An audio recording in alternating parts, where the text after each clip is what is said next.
Maluwag-luwag pa po sa ngayon ang daloy ng trapiko sa North Luzon Expressway pero pinaghahandaan na ng kanilang pamunuan ang inaasahang dagsa ng mga motoristang magbabakasyon sa kanilang probinsya. Mula po sa NLEX Traffic Control Room, may ulat on the spot si Athena Imperial.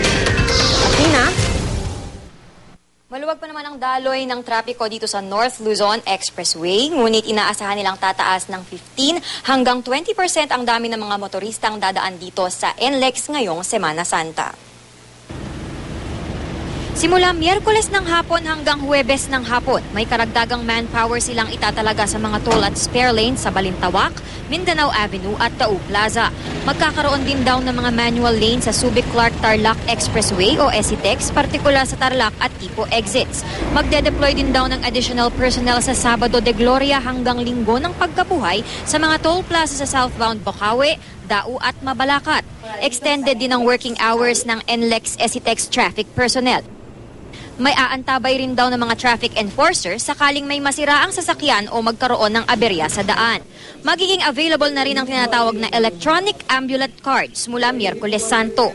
Yung ambulance tellers po lalapit doon sa mga sasakyan at meron nga pong card na sinaswipe, and then yung resibo ipapakita na lang dito sa mga toll booth para iangat yung ating traffic control gate. Maaaring i-check ang pinakahuling lagay ng trapiko sa NLEX at SCTEX sa kanilang website.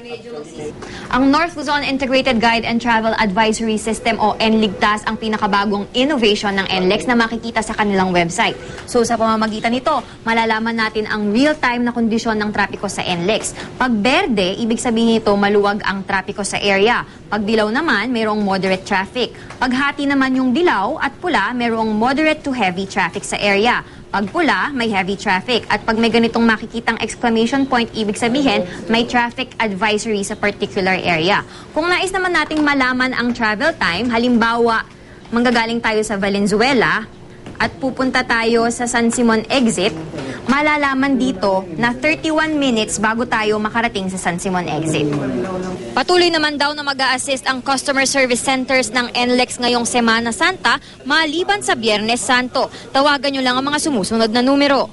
Maaari nyo rin silang i-follow sa Twitter at Facebook page para sa impormasyon tungkol sa lagay ng trapiko. Pia, makikita natin sa monitors dito sa control booth na maluwag pa rin ang daloy ng trapiko dito sa NLEX. At yan muna ang pinakahuling balita mula dito sa North Luzon Expressway. Pia? Maraming salamat, Athena Imperial.